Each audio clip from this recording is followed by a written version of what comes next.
जो हम राइट्स कर चुके हैं that are available to seller against the buyer, उसके अलावा कुछ और भी ऐसे राइट्स हैं जो सेलर बायर से एक्सपेक्ट करता है, एंड सेम वे बायर के भी कुछ ऐसे राइट्स हैं जो सेलर से एक्सपेक्ट करता है।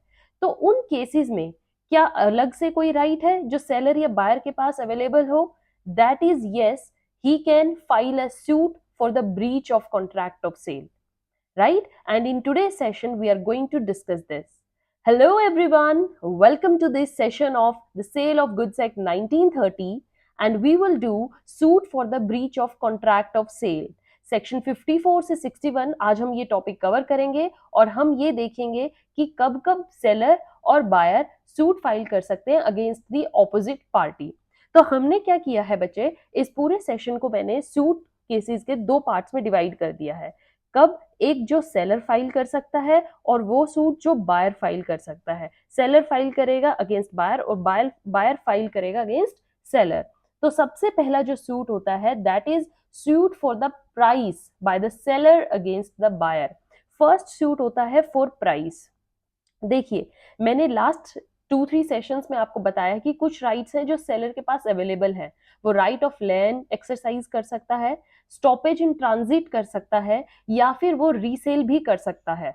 बट अगर ये तीनों राइट्स उसके पास अवेलेबल नहीं है, मतलब ये राइट्स वो एक्सरसाइज करने की अब कंडीशन में नहीं रहा है, तो क्या उसके पास कुछ और भी ऐसा राइट है जिससे वो बायर के पास से अपनी मनी को निकाल सकता है, मतलब परचेज मनी को वो उससे मांग सकता है? Yes, he can go for filing a suit against the buyer for the price which is not paid by the buyer yet।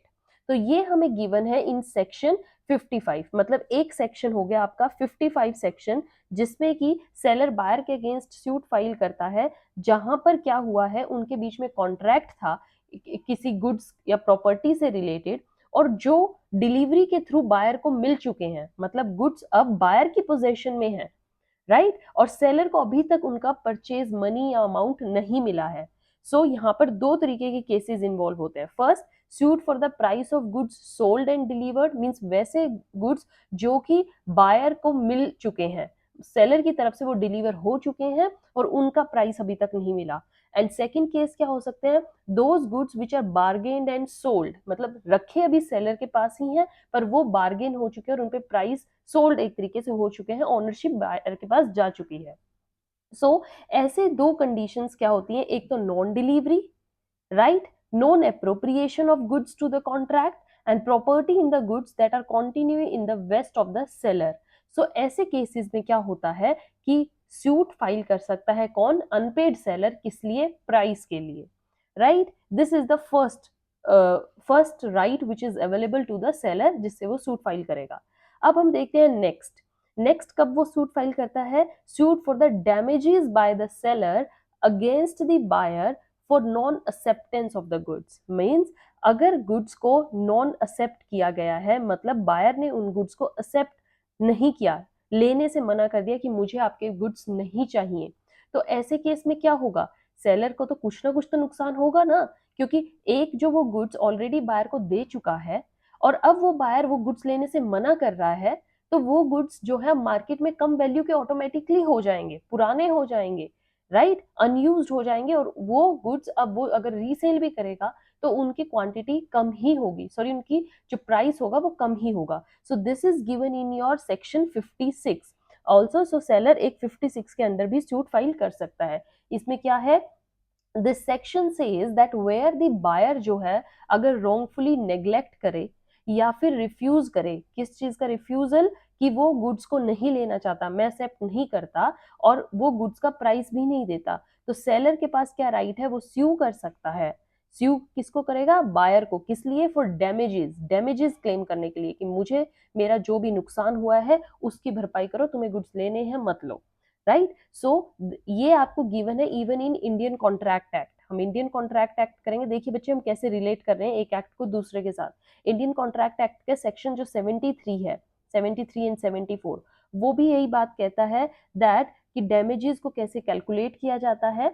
And according to this Indian contract act section, when a contract is broken, अगर कोई contract टूटता है, जैसे यहाँ पर case यही है, seller का सामान बायर ने लेने से मना कर दिया और पहले कहा था कि हाँ मैं सामान लूंगा, तो अब वो टूट चुका है, सो जो पार्टी सफर करती है उस कॉन्ट्रैक्ट के टूटने से वो कंपनसेशन रिसीव करने के हकदार होती है। जो भी उसका नुकसान हुआ है उसकी भरपाई वो अपोजिट पार्टी को करनी ही पड़ेगी। ओके, और ये कब होगा, जब उनके बीच में ऑलरेडी कॉन्ट्रैक्ट था। So the methods that were available for resolving this situation क्या हो सकती है कि वो जाकर कोर्ट में स्यू करे और स्यू करके अपने सारे डैमेजेस को कैलकुलेट करके बताए कि मुझे इतना नुकसान हुआ है, and the day on which this contract should have been fulfilled by delivery and acceptance is specified, means जो कॉन्ट्रैक्ट में डेट लिखी गई है कि इस दिन डिलीवरी होनी थी और इस दिन बायर को प्रोडक्ट लेने थे, वो अगर एब्सेंस है मतलब वो नहीं लिखी हुई, तो date at which market price is to be determined, वो डेट हम उस डेट को कैलकुलेट करेंगे जिस दिन वो सामान उस मार्केट प्राइस के अकॉर्डिंग था। तो अगर हमें गुड्स का मार्केट प्राइस डिसाइड करना है तो हम वो डेट लेते हैं जो कॉन्ट्रैक्ट में लिखी हुई है, और अगर कॉन्ट्रैक्ट में नहीं लिखी हुई तो हम देखते हैं जिस भी दिन बायर ने लेने से मना किया उस दिन को हम मान के चलते हैं कि इस दिन की मार्केट वैल्यू इनकी लेके चलिए। ओके, नेक्स्ट क्या होता है, suit for the damages by the buyer against the seller for non delivery of goods. अब अभी हमने जस्ट पढ़ा कि अगर बायर गुड्स को लेने से मना कर दे, बट सपोज करिए ऑपोजिट सिचुएशन, अगर सेलर गुड्स को देने से मना कर दे, सेलर ये कह दे ऑलरेडी दोनों के बीच में कॉन्ट्रैक्ट हो चुका है, बायर ने बोला मैं इस डेट को आपसे गुड्स लूंगा, और जब वो डेट आई परफॉर्मेंस की उस दिन क्या हुआ, सेलर ने मना कर दिया कि नहीं मैं आपको डिलीवरी नहीं कर सकता, नॉन डिलीवरी, तो क्या होगा। अब यहाँ पर क्या है, तो ऑब्वियसली अगर सेलर के पास राइट अवेलेबल है स्यू करने का तो बायर के पास भी तो होना चाहिए, and that is under section 57। 57 में क्या गिवन है, दैट द बायर में file a law suit against the seller for non delivery.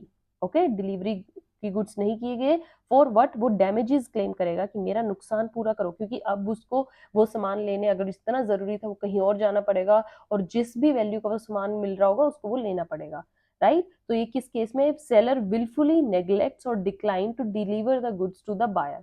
So buyer has all the rights of an owner against individuals who act on the property, और जो उसके right को violet करेंगे उसका हक उन सब के पास है कि वो उनसे अपनी पोजेशन मांगेगा, और अगर गुड्स उसको कोई नहीं देगा तो वो क्लेम करेगा through suit. Okay, so the seller cannot be accused of ignoring or refusing to delivery if buyer has not made payment. अगर बायर ने पेमेंट नहीं करी है फिर तो आप नहीं कर सकते, देखिए फिर आप नॉन डिलीवरी के लिए नहीं जा सकते सूट के लिए, लेकिन अगर आपने पेमेंट कर दी है या आप पेमेंट करने के लिए रेडी हो और सेलर आपको सामान नहीं दे रहा तो आप इस सूट को फाइल करोगे, right. And now moving to the next kind of suit. Next क्या है, suit for the specific performance by the buyer against the seller. So specific performance, कुछ गुड्स ऐसे होते हैं जो सेलर को तभी की तभी चाहिए और वो उसको जरूरत है, नीड है, और सेलर को वो परफॉर्मेंस करनी ही पड़ेगी। तो सूट वो किस चीज का फाइल करेगा, डैमेजेस का नहीं करेगा, सूट करेगा कि कोर्ट ऑर्डर दे कि वो अपनी कही हुई बात पर रहे और स्पेसिफिक परफॉर्मेंस करे। तो इसको कौन फाइल करेगा, बायर, अंडर सेक्शन 58। सो 58 में क्या बोला गया, that if there is breach of contract to deliver any specific or ascertained goods, means ऐसा गुड जो स्पेसिफिक बता के आया था बाहर कि मुझे यही चाहिए और वही चीज देने से सेलर मना कर दे, इफ इट थिंक्स फिट कि एप्लीकेशन प्लेंटिफ, मतलब कोर्ट को ऐसे लगता है कि प्लेंटिफ ने जो एप्लीकेशन डाली है और उससे ये लगता है कि वो जो कॉन्ट्रैक्ट था वो स्पेसिफिकली ही परफॉर्म हो सकता है, मतलब वही सेलर परफॉर्म कर सकता है। सो यहाँ पर क्या होगा, डिफेंडेंट को कोई ऑप्शन नहीं मिलेगी कि वो अपने हक में कुछ सुनाए, कोर्ट डायरेक्टली बोलेगी कि आपको गुड्स डिलीवर करने पड़ेंगे, right. So this is given in section this आपका 58 में, ठीक है। प्लेंटिफ फाइल करेगा सूट, और किस चीज के लिए फाइल करेगा कि मुझे गुड्स चाहिए और मेरे को स्पेसिफिक परफॉर्मेंस ही करवानी है। So this section is the only one in which deals with equitable right to the specific performance. अगर आपको वो प्रोडक्ट नहीं मिल रहा तो आप इसके लिए भी जा सकते हो, performance of non delivery damage claim करोगे, बट अगर आपका प्रोडक्ट ऐसा स्पेसिफिक है तो आप स्पेसिफिक परफॉर्मेंस के लिए क्लेम करोगे। Okay, now the next right is also available to the buyer, buyer को ही है ये अवेलेबल, बायर के लिए क्या, he can file a suit against the seller for breach of warranty, means कोई ऐसा कॉन्ट्रैक्ट जिसमें कि एक वारंटी की बात की गई थी और वो वारंटी अगर फुलफिल नहीं होती है या उसकी ब्रीच होती है तो इसके लिए भी बायर के पास राइट है कि वो सूट फाइल करे अंडर सेक्शन 59 में फाइल करेगा। और क्या कहता है ये section, that mainly deals with 4 remedies. 4 remedies क्या क्या है, अगर ब्रीच ऑफ वारंटी होती है तो बायर सूट फाइल करेगा और उसको इसमें से 4 रेमेडीज मिलेंगी। मतलब रेमेडीज का मतलब उसको 4 ऑप्शंस मिल सकते हैं एज अ हेल्प, उसकी प्रॉब्लम सॉल्व हो जाएगी। कैसे, if loss is caused by warranty violation is less than the purchase price, मतलब कि जो परचेज, जिस सामान का परचेज प्राइस, सपोज कीजिए वो जो आर्टिकल लेके आया था, आर्टिकल की वैल्यू थी 5000 और वारंटी कुछ ऐसी ब्रीच हुई जिससे कि उसका नुकसान हुआ है 2000 का, मतलब कि ब्रीच होने के बाद जो लॉस हुआ है वो एक्चुअल प्राइस से, परचेज प्राइस से कम का है। तो यहाँ पर क्या होगा, बायर में request a reduction in the price, वो कहेगा कि 2000 का आपके गुड्स में ऑलरेडी ही फॉल्ट है, वारंटी नहीं है, तो मैं सिर्फ 3000 ही दूंगा।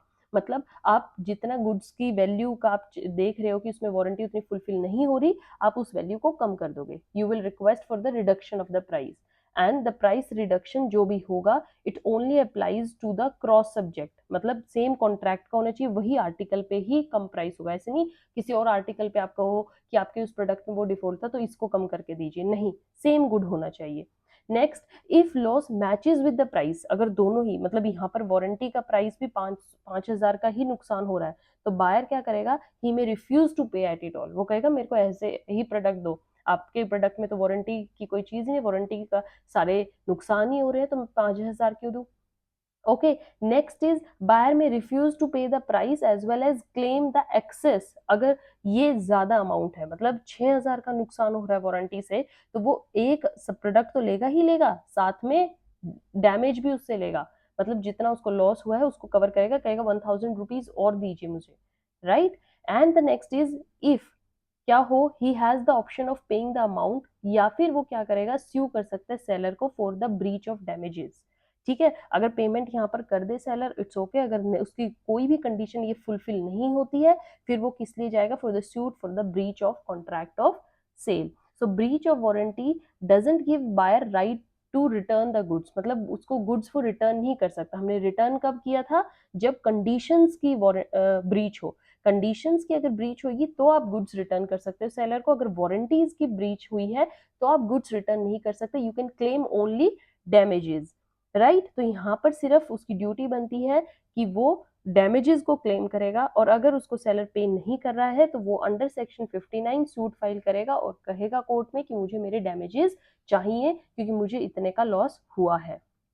ऑल राइट बच्चे, now coming to the next kind of suit, next is suit for the damages by the seller या फिर बायर, दोनों ही कर सकते हैं एक दूसरे को, for the anticipatory breach of contract. मतलब अगर कॉन्ट्रैक्ट ऑलरेडी बन चुका है लेकिन अगर दोनों ही पार्टीज में से आपस में किसी को भी ये पहले पता लग जाता है कि कॉन्ट्रैक्ट दूसरी पार्टी के फोल्ड से टूट रहा है, तो वो एक दूसरे के against anticipatory breach of contract का भी सूट फाइल कर सकते हैं। तो ये दोनों के बीच में कॉमन है अंडर सेक्शन 60 में क्या बोला गया, दैट बायर जो कि जिसको ये लगता है has a claim for damages में use to pursue this section 16।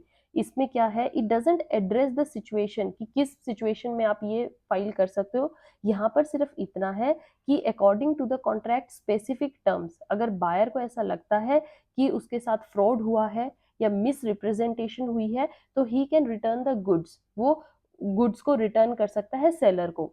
And अगर ऐसा हुआ है कि सिचुएशन ऐसी आ गई जहां पर प्रोमिसर लाइक सेलर को, सेलर ये डिक्लेयर करता है that he will not carry out his performance, मतलब मैं परफॉर्मेंस नहीं करूंगा, तो यहाँ पर भी क्या होगा, वो फिर स्यू कर सकता है सूट के थ्रू कि आप अपनी परफॉर्मेंस कीजिए, या मुझे ऐसे लग रहा है कि आप मेरे साथ फ्रॉड करोगे, मिस रिप्रेजेंटेशन करोगे, तो पहले से ही सूट फाइल करके चलेगा कि मुझे वेट ना करना पड़े लास्ट डेट के लिए। ओके, वो पहले से इस चीज को लेकर चलते हैं कि सेलर उसके साथ धोखा ना करे, या बायर को अगर सेलर को ये लग रहा है कि बायर धोखा कर सकता है मेरे साथ लेटर ऑन, तो वो पहले से सूट फाइल करता है ताकि कल अगर कुछ ऐसी सिचुएशन आती है तो उसने ऑलरेडी सूट फाइल कर रखा हो। All right, now the last thing जिसके लिए वो सूट फाइल कर सकते हैं दैट इज इंटरेस्ट। आप डैमेज तो क्लेम करते ही हैं, बट अगर डैमेज के साथ आपका इंटरेस्ट बनता है, इंटरेस्ट सबको ही पता है कि पेमेंट अगर लेट की जाए तो आपका इंटरेस्ट लगता रहता है उस अमाउंट पे, तो आप इंटरेस्ट भी क्लेम कर सकते हो थ्रू द सूट, दोनों ही पार्टीज कर सकती हैं, that is given in section 61, ये भी कॉमन है। So right to seek interest is also one kind of right that is available to both seller and buyer. इसमें क्या है, एक्स्ट्रा इंटरेस्ट जो एक्स्ट्रा डैमेजेस काइंड ऑफ है, ये money पे की जाती है। अगर आपके कॉन्ट्रैक्ट में ये नहीं है तो इट्स ओके, बट अगर ऑलरेडी टर्म है तो आप इंटरेस्ट क्लेम करोगे, right. So this is the thing कि interest is charge beginning on the date जिस दिन से उनकी लॉस स्टार्ट हुआ है, और उस डेट से वो अपने इंटरेस्ट कैलकुलेट करेंगे और उसकी डिमांड रखेंगे, राइट बच्चे। So with this I hope आपको आज का सेशन बहुत अच्छे से समझ में आया है कि व्हाट आर दोज केसेस जहां पर सेलर या बायर सूट फाइल कर सकते हैं against the situation if there is breach of contract of sale किसी भी पार्टी ने की हो। सो and with this session, the Sale of Goods Act came to an end. We have completed the whole syllabus of Sale of Goods Act. मैंने आपको एक एक section अच्छे से बताया है। अगर किसी स्टूडेंट को किसी भी सेक्शन में अभी भी डाउट है, दे कैन कमेंट बिलो, उसके लिए मैं एक सेपरेट सेशन बनाऊंगी, but otherwise all the main sections I have understood you with detail and with all the live examples. So I hope you understood this and enjoyed this Sale of Goods Act. Stay tuned for the next coming act that is also a very interesting and hopefully very important one. Till then, have a good day. Thank you.